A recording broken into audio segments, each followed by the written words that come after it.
third way that compassion is a resource for resilience. And that is that compassion for others is actually the antidote to burnout. Compassion is the cure to compassion fatigue. Now, I know this sounds counterintuitive, right? I mean, we think compassion is what does fatigue us.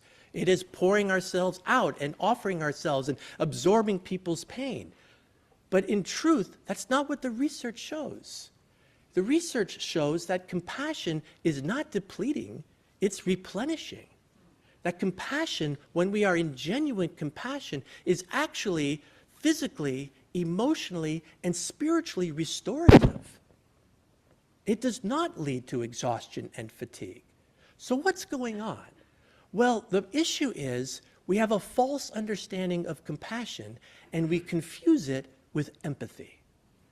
The leading researcher today on empathy is Tania Singer. Maybe some of you know her. She's a social neuroscientist, and she's very interested in studying the neurophysiology involved in pro-social emotions. And so empathy was her primary research topic for a number of years. And what she found, what empathy is, it is when we are emotionally affected by the emotional affect of another.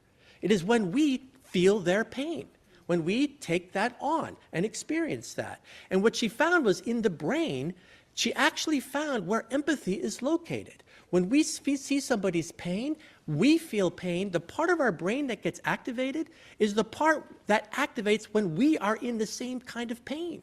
So it's a mirroring process that's happened. They call it affective isomorphism, right? We are feeling a similar feeling. We see somebody's joy.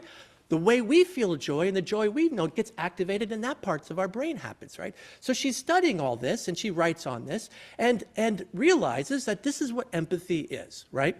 So, and this happens to us all, right? I mean, we know how to be emotionally attuned to folks. This is the stock of our trade as caregivers, right? We see a person that is in pain and we wince, right? We take that pain. Oh yeah, I feel that pain. Right? Or somebody's just morally outraged. Do you know what happened today? And we go, yeah, that's right. I'm morally outraged too, right? It's empathy. It is a mirroring of the emotion, right? A teenager just won a soccer game and celebrating and has joy. And we feel joy and enthusiasm too. It's empathy. We are mirroring the pains, right? Empathy is not compassion. But Tania Singer didn't know that. So she gets a research grant to study compassion. And she meets a Buddhist monk. His name is Matthew Ricard. Matthew Ricard had a PhD himself in molecular biology and at a young age gave it all away, moved to India and joined a community there and has been a Buddhist monk ever since, some 40, 50 years. Matthew Ricard is the one that Richie Davidson studied at the University of Wisconsin when they were trying to notice the brain activity of monks when they were practicing contemplative practices. Beautiful, beautiful research. So Tania Singer gets Matthew Ricard and she says, I have access to a live MRI machine. So that is, I can put you in a machine, you can experience something, do a practice, and I could watch live time what's happening in your brain. Would you be willing to help me with a study on compassion? Absolutely. Puts him in the machine and says, okay, practice compassion. And she's looking at her brain scans and he's not feeling compassion, right? She knows what compassion is. It's at the empathy part of the brain. It's not lighting up, right? She waits. What's the matter with this guy? Is he thinking about lunch? Is he distracted? He comes on out. He says, so what was going on? What were you doing? She goes, well, I was feeling compassion. You were feeling, are we sure you weren't thinking about something else? Thinking about, are you hungry? Are you tired? No, I was doing the meta-compassion part. I was feeling compassion, deep, profound compassion. So she's trying to test this out. And so are you saying that you were feeling the suffering of some people? No, I wasn't feeling their suffering. I was feeling compassion. Is it possible for you to feel the suffering of another? Well, sure it is. Well, let's try that. Put him back in, machine. And so apparently he had watched a BBC documentary the night before about some Romanian children who were in an orphanage. They were underfed, they were emaciated, they had that vacant stare of the shell-shocked, traumatized. And he starts thinking about them. And all of a sudden, the empathy part of his brain lights up. In fact, it goes gangbusters, right? He goes, he can feel compassion, right? She notices it, measures it, and then brings him back out. Thank you. Yes, okay, that worked. Says, okay, yeah, but you're not going to leave me there, are you? Said, what do you mean, leave you there? You're feeling compassion. No, I wasn't feeling compassion. I was feeling their pain. It's exhausting. It's overwhelming. I'm taking it into my system. Please, don't leave me there. Let me feel compassion. Well, all right, let's put you back in and try that. And he starts, there's the empathy again. Yeah, he still feels their pain. And then all of a sudden it starts to subside. It doesn't go away. It's still there, but just enough that he's emotionally connected. And then this whole other part of the brain lights up that she didn't even notice the first time. It's the part of the brain that releases oxytocin. It's the part of the brain that is active when parents are gazing upon their children when they're sleeping at night. It's the part of the brain that got activated in the mall when that woman saw Justin smiling at her. It's this warm rush. It's the part of the brain that gets activated when we fall in love and we see our beloved. It's a regenerative, restorative feeling that changes everything inside. It's the attachment affiliative systems that are being accessed, not the pain systems and the protective systems that then get enacted. And so Tania Singer starts studying compassion and its relationship to empathy. And what she's discovered is that empathy is a necessary precondition for compassion. We need to be able to feel another person's experience. We need to be able to get it at some level, but just enough. Not that we're absorbing it and taking all of it in. That when that happens, there's two possibilities. We could just allow that pain to be absorbed, and then we go into empathic distress. Our body starts acting. We release cortisol in our system. And that leads to things like poor health. Our immune system goes down. We have a harder time sleeping. Emotional regulation is more difficult. We're more irritable. We're less present to our loved ones. Is this ringing a bell, right? This is compassion fatigue. This is burnout. And if we're in there long enough, then our protective systems kick in. Protective systems like, I'm going to avoid this pain. I'm going to numb myself out when I go back into that situation.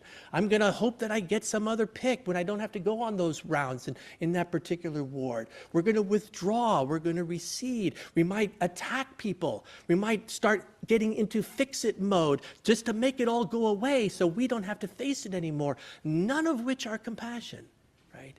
It's our own protectiveness to escape the distress of our empathy. Compassion, on the other hand, is a completely different affective experience. And it is evolutionary, the evolutionary value is that it saves us. It's an antidote to empathic distress. That when we start to take on someone's pain, we can activate a warm, loving regard towards a person. That feels completely different than taking on their distress. We can pay attention to the other with clarity and be aware of the meaning and the experience of them, not confusing it with our own. Compassion then is a capacity that opens up an intention to want to ease their suffering in some way, but out of a pro-social motivation and in a way that's not attached to the outcome. We're going to offer our care, but we don't know what's going to happen. They may die. They may not get out of prison. But that does not disable us from our compassionate resources. So she has an article called Compassion Fatigue or Empathic Distress Fatigue. The gift that is offered to caregivers is to not just cultivate the capacities of empathy, but to transform that empathy into compassion. And when we do that, the empathy levels of our brain are stabilized. Our cortisol levels relax. We're able to feel grounded again, not swept up in the pain of the moment. We develop a resiliency of being able to be aware of our own reactivities, but also be able to set them aside and tend to them later. And then we can focus our attention on the other. and activate a warm, loving regard that is restorative. We call that breathe, bracket, and behold.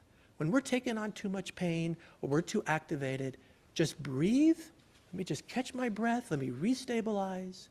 Let me bracket. Let me be aware. Okay, something's going on in me.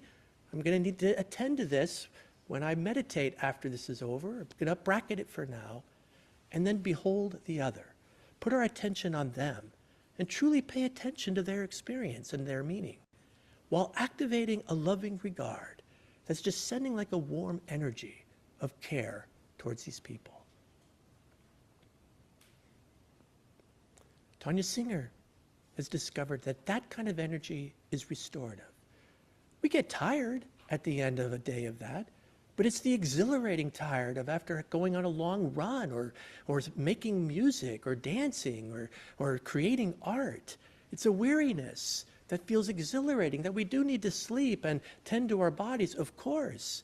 But our resiliency comes back quickly because our resources have been sustained, as opposed to being fatigued and burnout.